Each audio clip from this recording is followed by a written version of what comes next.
शक्ति मंत्री दिनेश खटीक और अल्पसंख्यक कल्याण राज्य मंत्री दानिश आजाद अंसारी 2 दिवसीय दौरे पर पहुंचे। इस दौरान उन्होंने कई योजनाओं और परियोजनाओं का निरीक्षण किया और खामियां पाए जाने पर उचित दिशा निर्देश दिए हैं। दोनों मंत्रियों ने सुबह जिला अस्पताल का निरीक्षण किया। इस दौरान खामियां मिलने पर नाराजगी जताई। तत्पश्चात मनरेगा पार्क का निरीक्षण किया। बेहतर कार्य होने पर अधिकारियों की प्रशंसा की और कंपोजिट विद्यालय में पौधारोपण किया। ITI में वैदिक मंत्रोच्चारण के साथ खेले स्टेडियम की नींव रखी।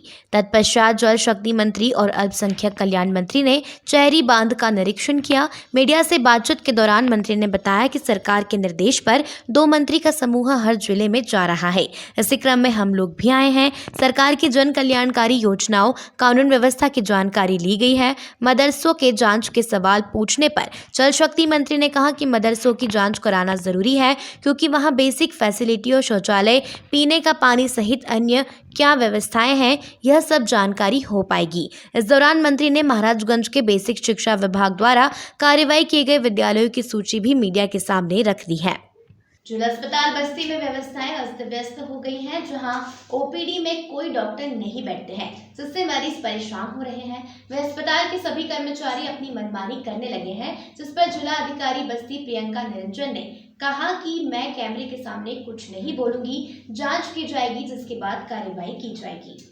जहां उत्तर प्रदेश के मुखिया योगी आदित्यनाथ बार बार दावा कर रहे हैं कि स्वास्थ्य व्यवस्था सुधारी है, समय से डॉक्टर अस्पतालों में बैठ रहे हैं, मरीजों का इलाज कर रहे हैं, लेकिन बस्ती जिले में स्वास्थ्य विभाग के अधिकारियों की लापरवाही से बस्ती जिले के जिला अस्पताल के OPD में समय से डॉक्टर नहीं बैठते हैं। समय से डॉक्टरों के ना बैठने से दूर दराज से आए मरीज परेशान रहते हैं और मजबूरन प्राइवेट डॉक्टरों के पास जाकर अधिक पैसा देकर इलाज करा रहे हैं। कहीं ना कहीं मुख्यमंत्री के आदेश के बावजूद बस्ती जिले के जिला चिकित्सालय में डॉक्टर न बैठने से सरकार की छवि स्वास्थ्य विभाग के अधिकारी मरीजों के बीच में खराब कर रहे हैं। वहीं मरीजों ने आरोप लगाया है कि सुबह 8 बजे से लेकर हम लोग यहां बैठे हुए हैं, लेकिन कोई डॉक्टर OPD में नहीं बैठा है। हम लोगों का इलाज कैसे होगा, यह तो समय बताएगा। वहीं जब इस संबंध में जिला चिकित्सालय अधीक्षक से बात करने के लिए उनके कमरे में पहुंचे तो पता चला कि जिला चिकित्सालय अधीक्षक की कुर्सी खाली है, डॉक्टर साहब नदारत हैं। ऐसे में आप खुद सोच सकते हैं कि जिला चिकित्सालय में व्यवस्था क्या है। यह व्यवस्था अपने आप पर सवाल खड़ा कर रहा है। वहीं जिला चिकित्सालय अधिकारियों की लापरवाही के कारण इस कड़ाके की धूप और गर्मी में लंबी लंबी लाइनें लग रही हैं। डॉक्टरों को दिखाने के लिए, पर्ची कटवाने के लिए यह लंबी लंबी लाइनें लगाई जा रही हैं। वहीं इस संबंध में जब जिलाधिकारी बस्ती प्रियंका निरंजन से बात की गई तो उन्होंने कैमरे पर बोलने से इनकार कर दिया। साथ ही उन्होंने कहा कि इस व्यवस्था में हम जांच कराएंगे, अगर ऐसा है तो हम डॉक्टरों के खिलाफ कड़ी कार्रवाई करेंगे, इसके बाद हम कैमरे पर बयान देंगे।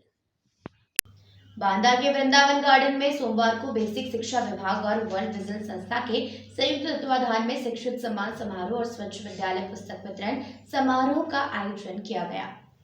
कार्यक्रम के शुभारंभ बांदा चित्रकूट सांसद RK सिंह पटेल ने जिला पंचायत अध्यक्ष अशोक जाटव और भाजपा महिला मोर्चा के जिलाध्यक्ष दिव्या त्रिपाठी आदि की मौजूदगी में मां सरस्वती के चित्र पर दीप प्रज्वलित कर किया। इस मौके पर सांसद श्री पटेल ने कहा कि केंद्र की मोदी और प्रदेश की योगी सरकार शैक्षिक गुणवत्ता के सुधार की दिशा में निरंतर कार्य कर रही है। शिक्षा से ही गौरवशाली राष्ट्र का निर्माण संभव है। वहीं उन्होंने कहा कि मोदी और योगी के कुशल नेतृत्व में शिक्षकों के सहयोग से भारत एक बार फिर विश्व गुरु बनेगा। वहीं बेसिक शिक्षा विभाग और वर्ल्ड विजन संस्था के संयुक्त तत्वाधान में शिक्षक सम्मान समारोह और स्वच्छ विद्यालय पुस्तक वितरण समारोह का आयोजन किया गया। इस दौरान सांसद ने अच्छा कार्य करने वाले शिक्षकों को पुरस्कार देकर सम्मानित किया। सर्वपल्ली राधाकृष्णन जी का जन्मदिन है और आज शिक्षक दिवस के रूप में पूरा विश्व, पूरा देश आज शिक्षक दिवस मना रहा है। ऐसे मौके पर माननीय प्रधानमंत्री जी, माननीय मुख्यमंत्री जी का भी उद्बोधन हमारे हो रहा है। ऐसे मौके पर मैं शिक्षक दिवस के मौके पर सर्वपल्ली राधाकृष्णन जी को नमन वंदन प्रणाम करता हूँ और समस्त शिक्षकगणों को, देश के उन तमाम करोड़ों करोड़ शिक्षाविदों को, गुरुओं को, गुरुजनों को नमन वंदन करता हूँ। जो भारत हमारा गौरवशाली भारत रहा, विश्व का गुरु रहा है, ज्ञान विज्ञान देने वाला भारत रहा है, उसको 1500 साल पहले अब भारत हमारा फिर से हमारी सरकार की अगुवाई में, माननीय प्रधानमंत्री जी, माननीय मुख्यमंत्री जी की अगुवाई में फिर से हमारा भारत विश्व का गुरु बनने की तरफ अग्रसर हो रहा है। और इस मौके पर मैं विश्व गुरु बनाए जाने के लिए अपने गुरुजनों को उनका श्रेय है, अपने शिक्षकों का, अपने यहाँ के वैज्ञानिकों का श्रेय है कि आज भारत विश्व की अगुवाई करने जा रहा है, चाहे विज्ञान के क्षेत्र में हो।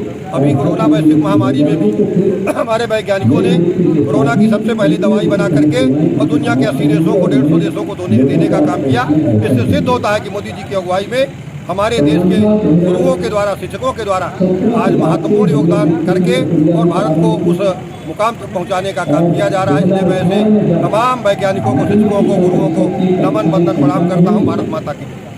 शिक्षक दिवस पर बस्ती सांसद, विधायक और जिलाधिकारी द्वारा अध्यापकों को सम्मानित किया गया। इस दौरान बस्ती सांसद हरीश द्विवेदी ने शिक्षा व्यवस्था सुधारने के लिए हर संभव प्रयास करने की बात कही है। शिक्षक दिवस पर बस्ती सांसद हरीश द्विवेदी और विधायक हरैया अजय सिंह सहित जिलाधिकारी बस्ती प्रियंका निरंजन ने अध्यापकों को सम्मानित किया। बस्ती सांसद हरीश द्विवेदी ने कहा कि वर्तमान सरकार ने शिक्षा व्यवस्था सुधारने के लिए हर संभव प्रयास किया है। अब प्राथमिक विद्यालयों में इंग्लिश मीडियम की शिक्षा बच्चों को मिल रही है, जिससे बच्चों का रुझान तेजी से प्राथमिक विद्यालय में बढ़ रहा है। आज बस्ती जिले के जिला अधिकारी कार्यालय में शासन के निर्देशानुसार राज्य अध्यापक पुरस्कार से सम्मानित उच्च प्राथमिक विद्यालय हरिपुर ब्लॉक सदर की श्रीमती अनुसरना सिंह को सांसद हरीश द्विवेदी, विधायक अजय सिंह और जिलाधिकारी प्रियंका निरंजन ने कलेक्ट्रेट सभागार में सम्मानित किया। इस अवसर पर प्रत्येक ब्लॉक के 2 उत्कृष्ट अध्यापकों को भी सम्मानित किया गया। महाराजगंज के निचलौल में एक ज्वेलरी की दुकान से दिन दहाड़े एक युवक ने सोनार को झांसा देकर उसकी आंखों के सामने ज्वेलरी से भरी थैली लेकर भाग गया। युवक के जाने की कुछ देर बाद सोनार को लूटे जाने की जानकारी मिली तो उसने शोर मचाना शुरू किया। हालांकि तब तक चोर अपने दूसरे साथी के साथ मौके से फरार हो गया था। दिन दहाड़े भरे बाजार में हुई इस घटना से घंटों अफरा तफरी मची रही। यह पूरी घटना सीसीटीवी कैमरे में कैद हो गई है। सामने दुकान में लगे सीसीटीवी कैमरे में घटना कैद हो गई है, जिसमें साफ देखा जा सकता है कि काले बाइक से 2 युवक आते हैं और दूर गाड़ी खड़ी कर देते हैं। जिसके बाद पहला युवक दुकान पर आता है और दुकानदार से बात करने लगता है। 5 मिनट बाद बाइक सवार भी दुकान पर पहुंच जाता है और बाइक दुकान के सामने खड़ी कर दुकान में चला जाता है। दोनों मिलकर दुकान से जेवर भरी थैली लेकर उड़ा ले गए। शहर के हरेडीह वार्ड निवासी छोटेलाल वर्मा ने कहा कि वह शहर के थाना मार्ग पर अभय ज्वेलर्स के नाम से आभूषण की दुकान खोल रखी है। रोज की तरह सोमवार को भी दुकान पर बैठे थे, जहां तकरीबन 11:15 बजे लंबे कद का एक युवक दुकान पर आ पहुंचा। उसने आभूषण दिखाने को कहा। इस दौरान वह युवक को आभूषण दिखाने लगे। इस बीच शातिर युवक ने काउंटर के भीतर ज्वेलरी से भरा थैला उठाया और जेब में रख लिया। उसमें करीब 40 ग्राम सोने की झाली, मंगलसूत्र और बाली रखी हुई थी, जो लगभग 1,80,000 रुपए के आभूषण थे। कुछ देर बाद युवक वहां से उठा और वहां से कुछ दूर बाइक के साथ मौजूद अपने साथी के पास पहुंचकर फरार हो गया। आभूषण लूटे जाने की जानकारी हुई तो शोर मचाते हुए युवकों को आसपास तलाशा, लेकिन कोई सुराग नहीं मिला। मामले की जानकारी डायल 112 को देने का प्रयास किया गया, लेकिन संपर्क नहीं हुआ। हालांकि घटना की सूचना पाकर स्थानीय पुलिस मौके पर पहुंचकर छानबीन में जुट गई है। इस संबंध में इंस्पेक्टर रमज्ञा सिंह ने कहा कि ज्वेलर्स की दुकान में सीसीटीवी कैमरा नहीं लगा है, मामला संदिग्ध है। आसपास के दुकानों में लगे सीसीटीवी कैमरों की मदद से मामले की छानबीन की जा रही है। समाजवादी पार्टी के नेता और कार्यकर्ताओं ने जिलाध्यक्ष और बस्ती विधायक महेंद्र नाथ यादव के नेतृत्व में जनहित के सवालों पर शास्त्री चौक पर विशाल धरना प्रदर्शन किया। साथ ही राज्यपाल को संबंधित 10 सूत्रीय ज्ञापन उप जिलाधिकारी सदर को सौंपा है। सपा नेताओं ने बस्ती को सूखाग्रस्त घोषित कर विकास प्राधिकरण की महायोजना 2031 को समाप्त किए जाने की मांग की है। धरना प्रदर्शन में पूर्व मंत्री रामप्रसाद चौधरी ने कहा कि अन्याय, अराजकता, उत्पीड़न, महंगाई, बेरोजगारी के सवालों को लेकर संघर्ष तेज करना होगा। उन्होंने कहा कि समाजवादी पार्टी संघर्षों की कोख में जन्मी है। हमें अभी से 2024 की तैयारियों में जुट जाना होगा, जिससे समस्याओं से निजात मिले। वहीं रामप्रसाद चौधरी नहीं, अभी कब बस्ती में विकास प्राधिकरण को विकास के लिए लाया गया था, विनाश के लिए नहीं लाया गया था। लेकिन यह मौजूदा सरकार बस्ती जिले को विकास प्राधिकरण के नाम पर विनाश कर रही है। वहीं जहां पर लोग काफ़ी परेशान हैं, उनको परेशान करके उनसे वसूली की जा रही है। ऐसे में हम लोग इसका विरोध कर रहे हैं। गुजवापुर मौजा कोचवा के अपने एक साथी रामकृपाल पाठक उर्फ बकड़ों के साथ मिलकर अपने पिता की हत्या कर दी और लाश को छिपाने के लिए एक बोरी में भरकर उसे चादर से ढककर नहर पुलिया से फेंक दिया। मुखबिर की सूचना पर दोनों आरोपियों को गिरफ्तार कर लिया गया है। आरोपी रामकृपाल पाठक उर्फ बड़कौ के पास से हत्या करने के लिए दिए गए 10,000 रुपये में से 4,600 रुपये और हत्या के बाद लाश छिपाने के समय प्रयोग किए गए मोटरसाइकिल और लाश को ढकने के लिए प्रयोग की गई चादर बरामद कर ली है। आरोपियों के विरुद्ध थाना कोडिया पुलिस द्वारा विधिक कार्रवाई की जाएगी।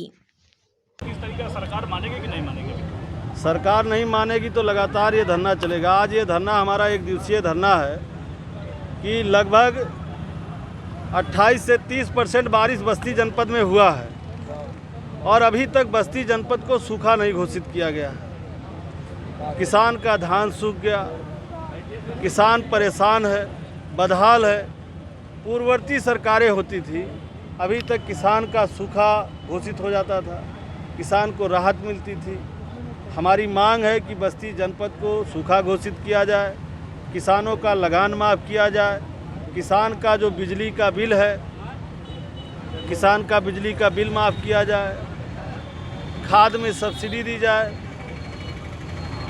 ये सब चीज़ें मांग लेकर के हम लोग का मांग है। बीडीए के खिलाफ हमारा मांग है, हमारा धरना है। हमारी मांग है कि मानक के अनुरूप बस्ती जनपद का बीडीए नहीं है, बीडीए को समाप्त कर दिया जाए।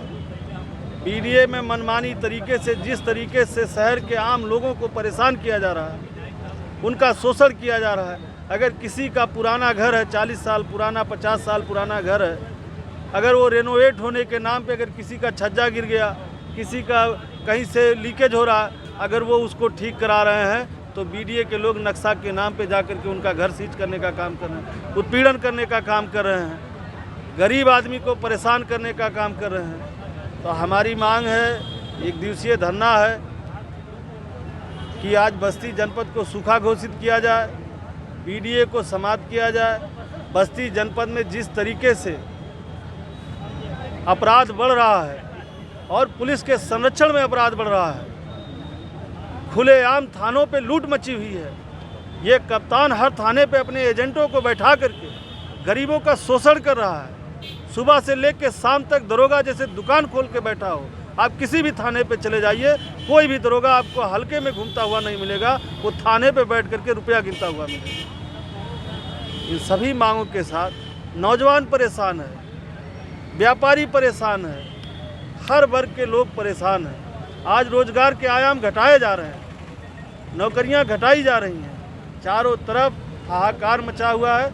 इन्हीं सब मुद्दों को लेकर के समाजवादी पार्टी आदरणीय राम प्रसाद चौधरी के नेतृत्व में हम तीनों विधायक 1 दिवसीय धरना पे बैठे हैं। हमारी मांग है सरकार से कि सूखा घोषित किया जाए और सब मांगें मानी जाए। अगर नहीं मानी जाएगी तो समाजवादी पार्टी व्यापक रूप से बड़ा आंदोलन करने के लिए बाध्य होगी। कहीं ना कहीं